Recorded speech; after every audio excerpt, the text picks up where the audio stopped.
नमस्कार दोस्तों, आपका अपने स्टडी चैनल उदय जदीप क्लासेस में स्वागत है। हम मध्य प्रदेश पुलिस कांस्टेबल के पुराने क्वेश्चन पेपर से मैथ्स के क्वेश्चनों को सॉल्व कर रहे थे, जो कि हमारा 22 अगस्त सेकंड शिफ्ट का क्वेश्चन पेपर है। इसके हम 10 क्वेश्चन कल वाले पार्ट में कंप्लीट कर चुके हैं। यदि आपने उसको नहीं देखा तो उसकी लिंक मैं आपको नीचे डिस्क्रिप्शन बॉक्स में दे दूंगा, वहाँ से आप देख सकते हैं। जैसे कि मैंने आपको बताया था, इस क्वेश्चन पेपर में 40 से 45 मैथ्स के क्वेश्चन पूछे गए थे। तो चलिए हम उससे आगे क्वेश्चनों को सॉल्व करते हैं।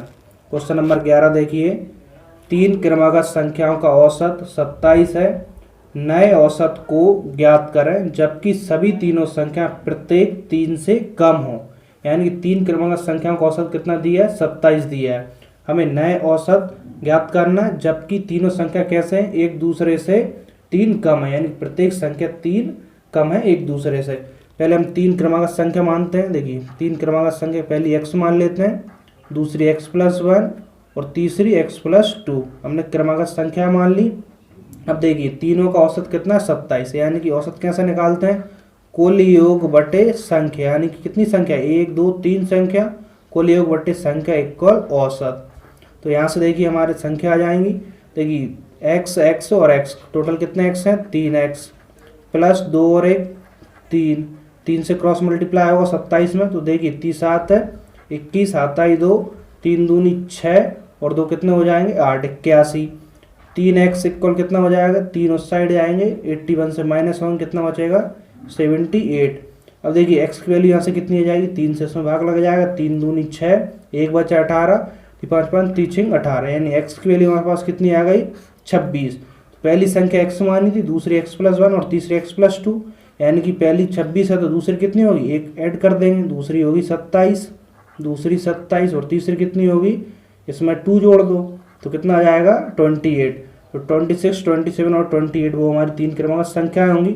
लेकिन क्या कह रहा है? हमें नए औसत ज्ञात करना है। नए औसत को ज्ञात करें जबकि तीनों संख्या कैसी हैं? प्रत्येक से 3 कम है। यानी कि देखिए नई संख्या कौन सी होंगी? 26 से 3 कम 23, 27 से 3 कम 24, 28 से 3 कम 25। यानी कि हमें इन संख्याओं का अब नया औसत निकालना है। तो देखिए इनको प्लस करेंगे, कुल योग बटे संख्या क्या होता है? औसत। इनको योग करें हम, टोटल करें तो कितना आएगा? देखिए 23, 24 और 25 को ऐड करें, 3 और 4 7, 7 5 12 आता ही 1। तो देखिए कितना हो जाएगा? 3 2 5, 5 2 7, यानी टोटल योग कितना आएगा? 72 बटे 3, 3 से इसमें भाग दें, 3 दूनी 6, 1 बचा, 3 चौके 12, यानी कि नया औसत कितना होगा? 24 होगा। तो ऑप्शन देखिए ए वाला हमारा यहाँ पे 24 राइट आंसर होगा। अब नेक्स्ट क्वेश्चन देखिए, क्वेश्चन नंबर 12, वह संख्या कौन सी है जिसका 12% कितना है? 252 है। तो देखिए वह संख्या मान के चलते हैं x है। क्या कह रहा है? जिसका 12%, तो इसका 12% प्रतिशत हटाते नीचे 100, कितना है? 252 है। तो देखिए इसको सॉल्व कर देंगे, क्रॉस मल्टीप्लाई कर दें। देखिए 100 से क्रॉस मल्टीप्लाई हो जाएगा और 12 इंटू में तो नीचे डिवाइड में चले जाएंगे। 12 से इसमें भाग लगा दीजिए, 12 दूनी 24, 1 बचा, 12 कम 12। तो x की वैल्यू कितनी आ गई? 21 इंटू 100 कितना आ जाएगा? 2100। तो वो संख्या कौन सी होगी हमारी? 2100 होगी। ऑप्शन देखिए डी वाला यहाँ पे राइट आंसर होगा। नेक्स्ट क्वेश्चन देखिए, क्वेश्चन नंबर 13, आज b a से आयु में दुगना है। 10 वर्षों में a और b की आयु का अनुपात कितना हो जाएगा? 2:3 होगा। b की वर्तमान आयु हमें ज्ञात करना है। देखिए b कैसा है? a से आयु में दुगना है, तो मान के चलते हैं a की आयु कितनी है? हम मान के चलते हैं a की आयु x है। b कैसा है? इससे आयु में दुगना, यानी कितना होगा? 2x। यानी कि वर्तमान आयु a की हम x मान लें तो b की कितनी होगी? इससे दुगनी, कितनी? 2x। तो वर्तमान आयु b की कितनी हो जाएगी? 2x वर्ष, और a की x वर्ष हमने मान ली। अब क्या कह रहा है? 10 वर्षों में a और b की आयु का अनुपात कितना हो जाएगा? 2:3। यानी कि a की आयु हमने x मानी, तो 10 वर्ष बाद कितनी होगी? x+10। b की आयु इससे दुगनी यानी कि 2x है, तो 10 वर्ष बाद कितनी होगी? 2x+10। देखिए 10 वर्ष बाद इनमें कितना अनुपात हो जाता है? 2:3, तो 2/3। अब देखिए इसको सॉल्व कर लें, क्रॉस मल्टीप्लाई कर लें, तो 3 से यहाँ पे होगा 3x + 30। देखिए 2 से यहाँ पे होगा, 2 दूनी 4 और 20। देखिए 3x इस साइड आएगा, 4x से माइनस होगा, कितना आएगा? x, और यहाँ पे 20 है, इस साइड आएंगे, 30 से माइनस होगा, कितना आएगा? 10। यानी x की वैल्यू कितनी आ गई? 10। x किसकी आयु मानी थी हमने? x a की आयु मानी थी। तो ए की आयु कितनी आई, 10 वर्ष आ गई। लेकिन पूछा क्या है, बी की आयु पूछा है, तो बी की क्या होगी, इससे दुगनी, यानी कि ए की 10 है तो बी की कितनी होगी, दुगनी, यानी कि 20 वर्ष होगी। देखिए ऑप्शन 20, ऑप्शन सी यहाँ पे हमारा राइट आंसर होगा। अब नेक्स्ट क्वेश्चन देखिए, क्वेश्चन नंबर 14। ए एक कार्य को 15 दिनों में कर सकता है और अकेला बी उसे 10 दिनों में कर सकता है। ए कार्य करना प्रारंभ करता है और 5 दिनों बाद बी उसमें शामिल हो जाता है। कार्य को पूरा करने हेतु लिए गए दिनों की संख्या को ज्ञात कीजिए। देखिए यहाँ पे क्या कह रहा है, ए कोई कार्य को 15 दिनों में कर सकता है और बी उसे 10 दिनों में कर सकता है, लेकिन ए कार्य करना प्रारंभ करता है और 5 दिनों बाद उसमें क्या, बी सम्मिलित हो जाता है। तो देखिए बी कब सम्मिलित हो रहा है, 5 दिनों बाद, यानी कि ए 5 दिनों तक अकेला कार्य करेगा, इसके बाद बी उसमें शामिल हो जा रहा है, यानी दोनों फिर मिलकर कार्य करेंगे। तो कार्य को पूरा करने हेतु लिए गए दिनों की हमें संख्या निकालना है। तो सबसे पहले देखिए ए एक कार्य को 15 दिनों में, तो देखिए एक दिन में कितना करेगा, 1/15 भाग। देखिए ए एक कार्य को 15 दिनों में करता है तो एक दिन में कितना करेगा, 1/15 भाग। इसी प्रकार बी अकेला कितने 10 दिनों में करता है तो एक दिन में कितना करेगा, 1/10 भाग करेगा। लेकिन अब यहाँ पे देखिए ए कार्य करना प्रारंभ करता है और 5 दिनों बाद बी उसमें शामिल हो रहा है, यानी कि ए अकेला 5 दिन तक कार्य करेगा। कितने दिन तक, 5 दिन तक। क्यों, बी उसमें 5 दिन बाद शामिल हो रहा है, तो एक दिन में इतना कर रहा है तो 5 दिन में कितना करेगा, 5 से मल्टीप्लाई कर दीजिए। देखिए 5 से 5 एकम 5, 5 3 15, यानी कि ए अकेला 1/3 भाग कार्य कर लेगा। क्यों, 5 दिनों तक अकेला करेगा, 5 दिन बाद बी आ रहा है। तो देखिए टोटल कार्य ए हो 1 मानते हैं हम, तो 1/3 इसने कर लिया, तो देखिए 1/3 इसको माइनस करते हैं, कितना बचेगा, 2/3 भाग काम अब बचा। अब देखिए 2/3 भाग काम शेष बचा, तो 5 दिन बाद उसमें बी भी सम्मिलित हो गए, यानी कि ए और बी अब दोनों मिलकर कार्य करेंगे। 2/3 भाग कितने दिनों में करेंगे, तो देखिए यहाँ पे दोनों का पहले एक दिन का देखते हैं। तो देखिए एक दिन में ए करता है 1/15 भाग और बी करता है 1/10 भाग, तो दोनों एक दिन में कितना करेंगे, दोनों को प्लस कर देंगे, यानी कि ए और बी दोनों एक दिन में इतना काम करेंगे। तो देखिए 15 और 10 का हम एलसीएम लें, कितना आएगा, 15 और 10 का हम एलसीएम निकाल लें। 5 से 5 3 15, 5 दूनी 10, तो यहाँ पे देखिए 3 और 2, तो 3 6 6 5 30, एलसीएम आएगा 30। 15 से 2 बार में कैंसिल, 10 से 3 बार में कैंसिल, कितना आएगा, 5/30। 5 से कैंसिल करें तो कितना आएगा, 5 एकम 5, 5 छक्के 30, यानी 1/6 भाग। तो 1/6 भाग दोनों कितने दिन में करते हैं, एक दिन में। एक दिन में यदि दोनों मिलकर कार्य करें तो 1/6 भाग करते हैं, लेकिन शेष कार्य कितना था, 2/3 भाग शेष कार्य बचा। क्यों, देखिए ए एक दिन में 1/15 कर रहा था, लेकिन 5 दिन तक इसने अकेले किया, तो 5 दिन में कितना कर लिया, 1/3 भाग। शेष कितना बचा, एक से हमने 1/3 भाग को माइनस कर दिया, यानी कि 2/3 भाग शेष कार्य बचा, जो कि ए और बी दोनों मिलकर करेंगे। तो ए बी दोनों एक दिन में कितना कार्य करते हैं, एक दिन में 1/6 भाग करते हैं, यानी 1/6 भाग कितना करते हैं, एक दिन में करते हैं। यदि एक पूरा कार्य कर रहे हैं तो और कितने दिन में करेंगे, तो 1/6, यानी कम भाग है एक दिन में कर रहा है, और अधिक भाग यानी कि एक भाग और अधिक दिन में, यानी कि 6 दिन में करेंगे। अब देखिए एक कार्य 6 दिन में करते हैं, लेकिन शेष कितना बचा है, 2/3 भाग। तो 2/3 भाग कितने दिन में करेंगे, देखिए एक से और कम है, यानी कि और कम दिन में करेंगे, यानी कि छोटी संख्या ऊपर रहेगी, 2/3। तो 3 से यहाँ पे 3 दूनी 6, 2 दूनी 4, तो जो शेष कार्य बचाता है यानी 2/3 भाग, वो 4 दिन में दोनों खत्म करेंगे। लेकिन यहाँ पे पूछा क्या है, एक कार्य को पूरा करने हेतु लिए गए दिनों की संख्या ज्ञात की, यानी कि टोटल दिनों की संख्या बताना है। तो शेष कार्य 4 दिन में हुआ दोनों द्वारा मिलकर, और 5 दिन अकेला ए ने यहाँ पे कार्य किया था। ए कार्य करना प्रारंभ करता और 5 दिनों बाद बी आता है, तो अकेले बी ए ने कितना दिन तक किया था, 5 दिन तक। तो एक अकेले ने ए ने 5 दिन तक किया और दोनों ने मिलकर 4 दिन तक किया, टोटल कितने दिन कार्य हुआ, 9 दिन कार्य हुआ। तो 9 देखिए 9 दिन हमारा आंसर होगा, ऑप्शन बी वाला 9 दिन यहाँ पे राइट आंसर होगा। अब नेक्स्ट क्वेश्चन देखिए, क्वेश्चन नंबर 15। ए किसी कार्य को 15 दिनों में और बी उसे 20 दिनों में कर सकता है। दोनों 6 दिनों के लिए कार्य करते हैं, तब शेष कार्य हमें बताना है। तो शेष कार्य कितना होगा, देखिए ए किसी कार्य को 15 दिन में, तो एक दिन में कितना करेगा, 1/15 भाग करेगा। एक दिन में कितना करेगा, 1/15 भाग। और बी उसे 20 दिन में करता है तो बी अकेला एक दिन में कितना करेगा, 1/20 भाग करेगा। अब देखिए दोनों को हम मिलाकर देखें तो दोनों एक दिन में कितना कार्य करेंगे टोटल, तो ए एक दिन में 1/15 भाग, बी एक दिन में 1/20 भाग, तो टोटल दोनों एक दिन में कितना करेंगे, दोनों को प्लस कर देंगे। देखिए 15 और 20 का एलसीएम कितना आएगा, देखिए यदि आपको डायरेक्ट नहीं आता तो इस तरीके से निकाल लीजिए 15 और 20 का। देखिए कितना होगा, 5 से 5 दिए 15, 5 चौके 20, तो 3 और 4 12, 12 5 60, तो इनका एलसीएम कितना आएगा 60। 15 से 15 चौके 60, 20 से 3 बार में कैंसिल, 20 दिए 60, तो कितना आएगा 7/60 भाग। यानी कि ए बी द्वारा एक दिन में कितना कार्य किया गया, 7/60 भाग। लेकिन देखिए दोनों ने 6 दिनों के लिए कार्य किया, तो दोनों द्वारा एक दिन का 7/60 भाग कार्य किया, तो 6 दिन में कितना करें, एक दिन में इतना किया तो 6 दिन में तो 6 गुना करेंगे, यानी कि 6 से इसमें मल्टीप्लाई कर देंगे, 6 7 42/60 भाग इन्होंने 6 दिनों में कार्य किया। लेकिन पूछा क्या है, शेष कार्य पूछा है। देखिए पहले हम इसको कैंसिल कर लेते हैं, 6 से कैंसिल हो रहा है, 6 कम 6, 6 7 42, यानी कि दोनों द्वारा 6 दिन में 7/10 भाग कार्य किया। अब शेष कितना बचा, हम टोटल कार्य 1 मानते हैं, इतना कर लिया, 7/10 भाग कर लिया, तो इसको इससे माइनस कर देते हैं, 10 - 7 कितना, 3/10 भाग शेष बचेगा। तो ऑप्शन देखिए 3/10, तो 3/10 ऑप्शन बी यहाँ पे राइट आंसर होगा। अगला क्वेश्चन देखिए, क्वेश्चन नंबर 16। अशोक ने एक उपहार वस्तु खरीदी और 110 रुपए उसकी मरम्मत पर खर्च किए। उसके बाद उसने भूषण को उसे 20% के लाभ पर बेच दिया।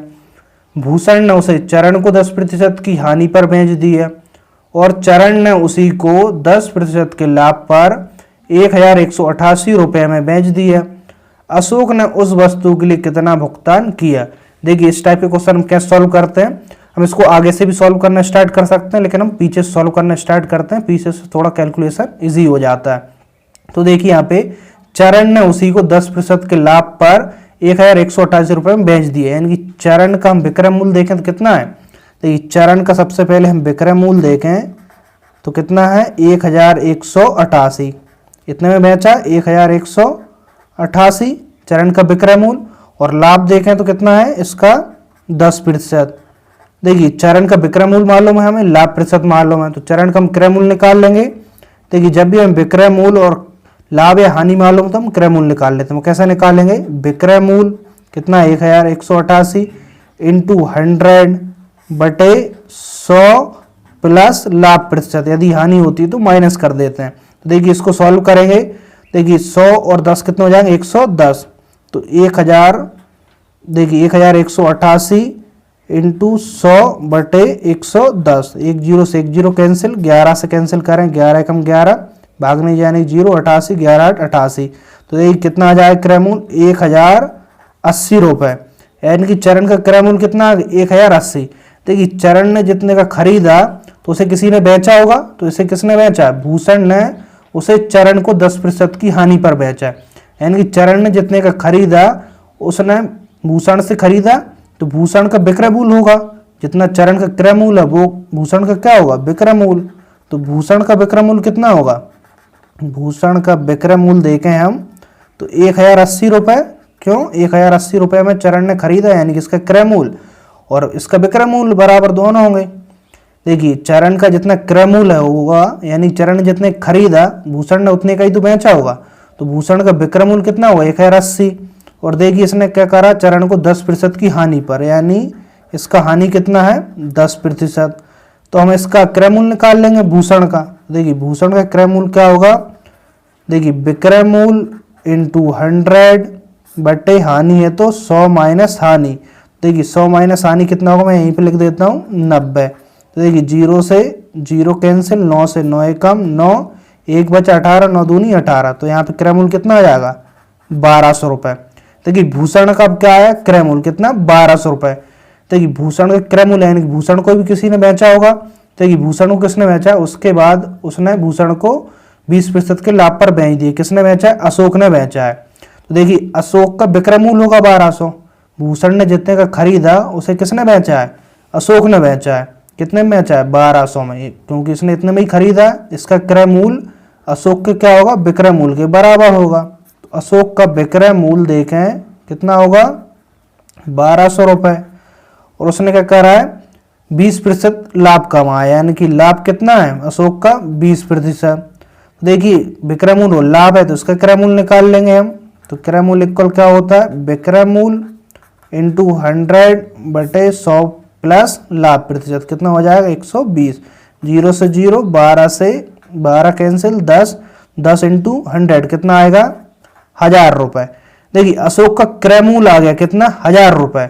अब देखिए पूछा क्या है, अशोक ने उस वस्तु के लिए कितना भुगतान किया, यानी कि अशोक का उस वस्तु के लिए कितना भुगतान किया वो हमें निकालना है। तो देखिए अशोक ने एक उपहार वस्तु खरीदी और 110 रुपये की मरम्मत पर खर्च किए, यानी कि उसने कोई वस्तु खरीदी और उस पर 110 रुपये उसने मरम्मत पर खर्च किए, तो टोटल उसे कितने की पड़ी, 1000 की। लेकिन पूछा क्या है, अशोक ने उस वस्तु के लिए कितना भुगतान किया, यानी कि इससे हम 110 माइनस करेंगे, क्यों, उसने 110 उसकी मरम्मत पर खर्च किए, तब जाकर उसे 1000 की पड़ी है। तो 1000 से हम 110 को माइनस कर देंगे, 0, यहाँ पे 9 से 1 जाएगा कितना बचेगा, 8, 9 से 1 जाएगा, देखिए 9 से 1 सॉरी यहाँ पे देखिए कितना बचेगा, 0 से 0, यहाँ पे 10, 10 से 1 जाएगा 9 बचेगा, यहाँ पे 9 बचा, 9 से 1 जाएगा 8, यानी कितना बचेगा 890, यानी अशोक के लिए वो वस्तु कितने की पड़ेगी, 890 रुपये की पड़ेगी। तो ऑप्शन देखिए 890 बी वाला यहाँ पे राइट आंसर होगा।